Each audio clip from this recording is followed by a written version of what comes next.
자, 고골의 이제 외투인데 외투가 발표된 건 1841년. 그래서 실제 연도로는 얼마 차이 안 나도 이게 이제 40년대 문학에 속한다는 게 중요합니다. 1800.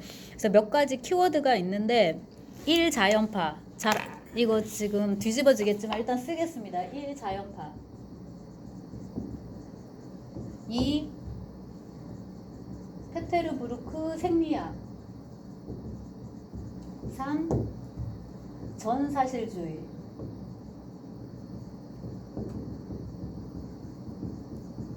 4. 환경결정론. 자, 요거 이제 우리가 생리학은 똑같습니다. 피지인가요? 올로지. 네, 이렇고요. 괜히 썼네요. 자, 환경결정론은 디터미니즘이고요. 요게 이제 제가 뿌시기 말미에 말씀을 드린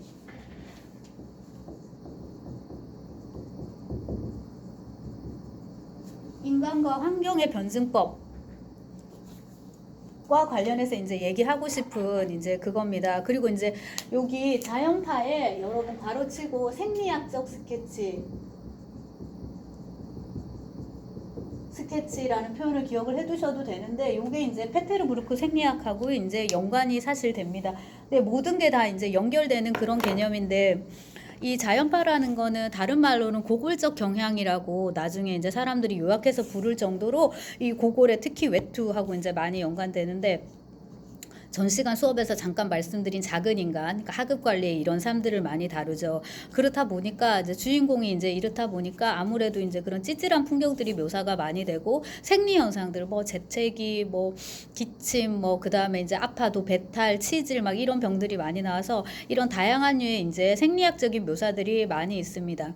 그리고 이제 이런 계급, 이런 인물들이 살았던 곳이 페테르부르크이기 때문에 여기 페테르부르크 생리학이라고 했는데, 실은 요거는 이제 당시에 네크라소프 같은 이런 일단의 작가들이 모여가지고 만든 잡지 같은 이제 그런 책자의 이름인데, 아주 많이 발간되진 않았고요. 이제 근데 이제 그러니까 오래 발간되진 않았는데 당시의 문학적인 이제 경향을 보여줍니다. 제가 지금 말씀드린 이런 하급 관리, 뭐 문지기, 풍금쟁이 이런 이제 하급 계층들, 그런 사람들의 이제 삶을 보여줍니다. 이게 굉장히 중요한 거죠, 그죠, 여러분? 그러니까 우리가 안 읽었지만 레르몬토프의 우리 시대의 영웅, 여기는 이제 젊은 귀족 청년이거든요. 장교이기도 하고. 그다음에 이제 스페이드 여왕을 보셔도 제일 못한 게 이제 말하자면은 게르만이니까 그런 귀족 장교들이 나오고 귀족들의 생활이 묘사가 됩니다. 근데 고골에 오면은 이 주인공들이 하급 관리인 거예요. 심지어 이제 더 밑바닥 계층이 이제 나오게 되는데, 관등이 14개로 구성되어 있습니다. 여기서 이제 구등관이라고 하면은 이른바 펜대 잡는 직업 중에 아래 맨 밑이라고 생각을 하시면 되고, 더 밑은 뭐냐면 그러니까 14관등에 해당하는 게 역참지기 이런 사람들이에요. 옛날에는 이렇게 말을 타고 가다 보면 역참에서 말을 갈고 밥도 먹고 이렇게 하잖아요. 그거 해주는 사람, 제일 허드렛 일하는 사람, 이제 그런 사람들이 비로소 작품 속에 들어간다. 물론 이제 뿌시킨의 벨킨 이야기에도 역참지기가 나오긴 합니다만은, 그런 것에 대한 이제 본격적인 묘사는 이 거의 고골에게서, 특히 이제 이 외투라는 작품에서 처음 시작됐다고 이제 볼 수가 있습니다. 그러저러한 요소 때문에 이거를 사실주의의 전신 혹은 이제 사실주의를 예고하는 어떤 사조로까지 이제 보는데, 사실 동요라고 보면 되겠습니다. 사실주의로 바로 가지 않고 자연파 단계를 거쳐서 사실주의로 간다라고. 그리고 이 환경결정론이라는 거는 문학 사조의 문제라기보다는 세계관의 문제입니다.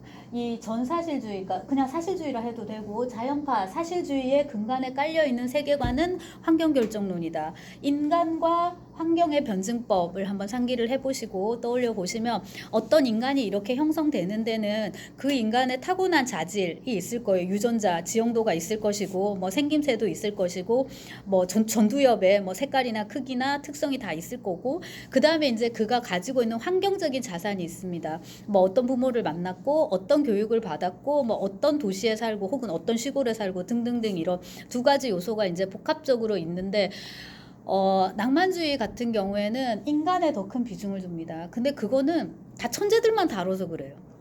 낭만주의 문학에서 다루는 건 다 귀족이고 천재고 빛나는 미모에 뭐 등등등 다 그래서 그렇고, 사실주의로 오면 이제 아까 말씀드린 그런 류의 인물들, 평범 이하의, 어쩌면 평범과 플러스 평범 이하의 인물들이 나옵니다.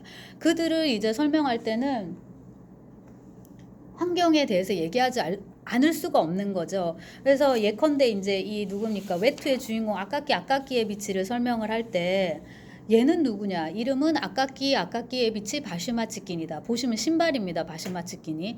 그 다음에 이름을 정할 때도 막 그렇게 고생하다가 아유 그냥 아빠 이름으로 해요.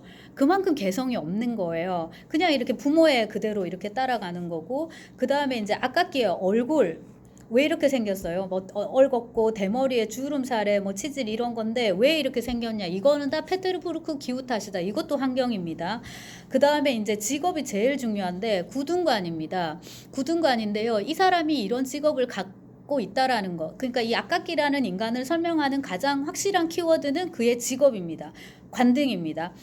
만년 구둔관. 그러니까 그 영원한 구둔관, 직역을 하면 만년 구둔관 이건데, 이게 이 사람을 설명하기 가장 이제 적합한 용어가 되고, 달리 말하면 이거를 걷어내면 아까끼는 이제 뭔지 알 수가 없는 거예요. 이런 식으로 어떤 인간을 설명하는데 이런 환경적인 요소, 아까 그 제가 꼬발류프 수업할 때 했던 걸로 바꾸면 용어를 이런 환유적인 디테일, 이걸로 이제 아까끼를 이렇게 설명을 하게 됩니다. 그러니까 이런 이제 고골의 환경론이 결정적으로 나오는 게 이제 이 소설인데, 요런 부분에 이제 주목해가지고 이 소설을 당대에서도 이제 읽었습니다. 즉, 가난한 하급 관리의 애환을 다룬 소설. 요거 이제 소설의 내용 미학이라고 저희가 이제 할 수 있을 것 같은데, 거기에 이제 초점을 두면, 자, 여러분 줄거리 한번 떠올려 보세요. 굉장히 이제 이러저러한 가난한 하급 관리가 있습니다. 난리가 났어요. 지금 외투 때문에. 외투를 지금 이게 덧대고 했는데 이제 외투가 어떻게 쓸 수가 없어갖고 새로운 외투를 이제 장만을 하게 된단 말이에요. 힘들게 장만을 합니다.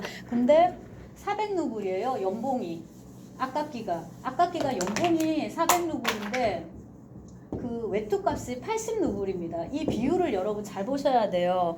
가뜩이나 힘들게 사는데 이거에 이제 외투를 맞춰야 되는데 여사 힘들게 맞추게 됩니다. 근데 그 외투를 도둑 맞아요. 그것도 평소에 어디 잔치집에 가는 사람도 아닌데 외투를 맞춘 김에 들떠갖고 이제 간 거란 말이에요. 도둑 맞고 그 외투를 찾기 위해서 혹은 그 놈을 잡기 위해서 애쓰다가 결국엔 성공하지 못하고 죽는다라는 이야기입니다. 하나 덧붙어요. 이런 이제 애잔한 스토리 뒤에 환상적인 스토리를 하나 덧붙입니다. 그거는 뭐냐면은 죽어서도 그 원한을 잊지 못하고 외투 귀신이 돼가지고 이제 돌아다니는 거예요.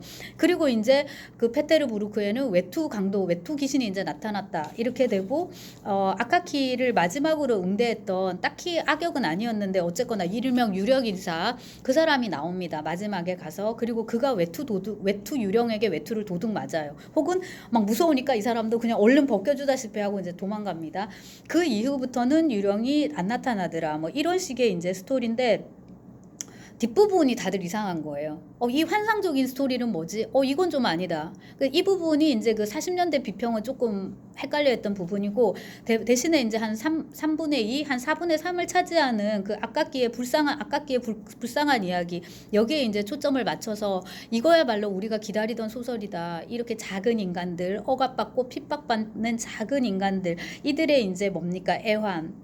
울분 이런 거를 이제 그린 소설이 나왔다 해가지고, 이 소설을 이제 휴머니즘, 사실주의, 그 다음에 뭐 그 당시엔 다 민주주의라 부르거든요. 우리가 아는 소련 사회주의 국가지만 이제 이런 것들에 대해서 많이들 이제 써왔는데, 그거는 특히 외투는 이제 굉장히 연구 자료가 많은데 이런 것들에 대해서 이제 써왔는데, 20세기 초에 형식주의라는 이제 문해사조 혹은 비평론이 인기를 얻으면서 A.M. 바움이라는 유명한 학자가 있습니다. 그 A.M. 바움은 외투가 어떻게 만들어졌는가, 고골의 외투는 어떻게 만들어졌는가라는 굉장히 유명한 이제 논문에서 이런 휴머니즘적 관점이 아니라 외투를 문체론적인 이제 관점에서 이제 이렇게 풀어봅니다. 그래서 이것도 이제 나름대로 유의미한 연구지만, 또한 그럼에도 불구하고 그 40년대 비평이, 그때 말씀드린 벨린스키 있잖아요. 그런 류의 이제 40년대 비평이 읽었던 그런 류의 이제 휴머니즘적인 관점, 이 불쌍한 아카키.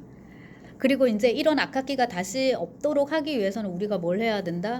세계 구조를 바꿔야 된다. 이제 이건 거죠. 그래서 결과적으로 이제 혁명으로 갈 수밖에 없는 거고, 그 문학의 입장에서 보자면은 경향소설이란 표현 여러분 아시죠? 경향소설. 네, 그런 식으로 어떤 정치적인 입장이 소설 속에 들어가 있는, 문학 속에 들어가 있는 그런 문학으로 이제 갈 수밖에 없는 것입니다. 그 맥락에서는.